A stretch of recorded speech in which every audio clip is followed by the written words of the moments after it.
Before sports, the people I actually looked up to was actually the guys that were like older than me. My older brother, the things he used to do, he used to get in trouble a lot. You know, if he gets arrested, he came out laughing. And I think that was the environment that we were in.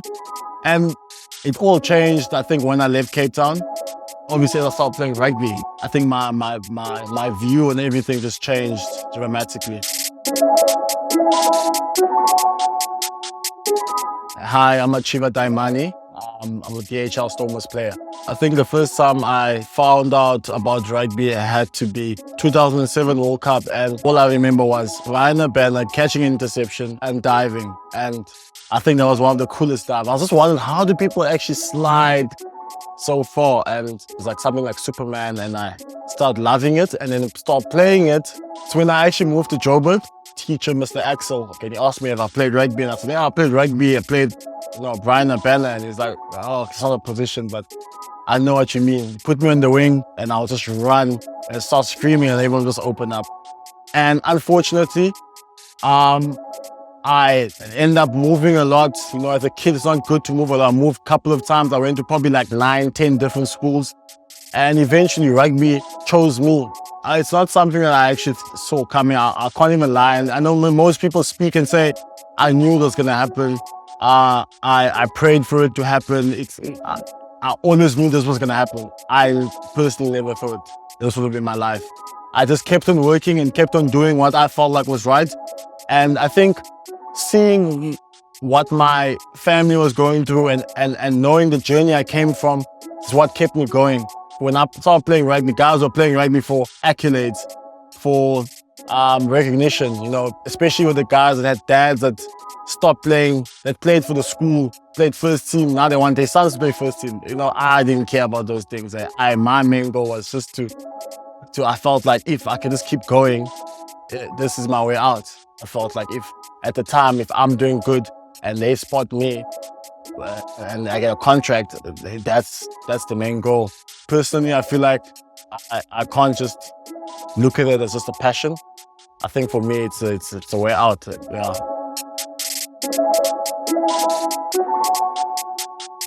Role models growing up, obviously, with my brother, going to prison, coming back and doing what he wanted to do.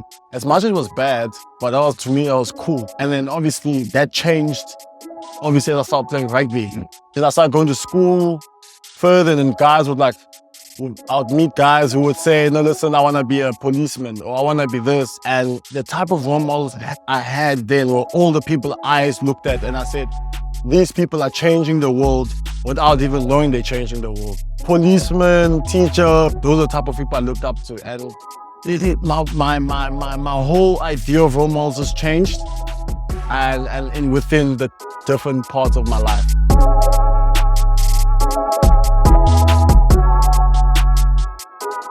Not everyone is as lucky as me.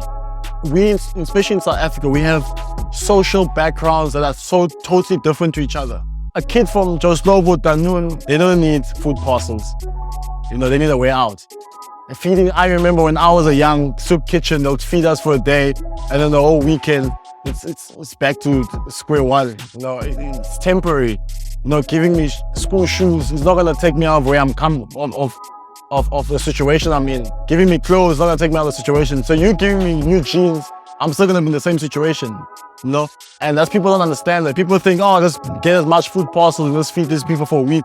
After feeding us for a week, you disappear, live your life, come back after a year. It's not gonna do anything to us. I respect people that try to go back to the community and do stuff. I think the main thing is change the way people see things. I think changing people's mentality. I think that's the most important part of everything.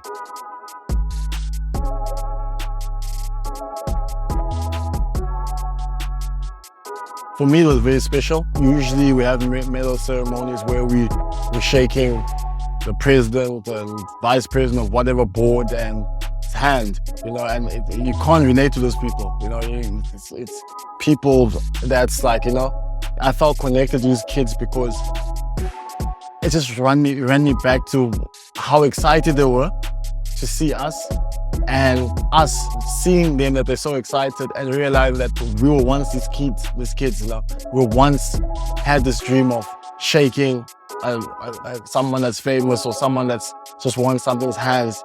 And especially when I went to the kid just, you know, he couldn't believe it. Like, he couldn't wait to come to me, and the guy just kept on holding him back. And it just took me back to realize that, listen, man, we take so many things for granted when we're in a certain situation. But when you actually look back, that was actually you once upon a time. And I just relived those moments, and I realized that, listen, it's actually good to dream, you know, because you just never know where you'll end up.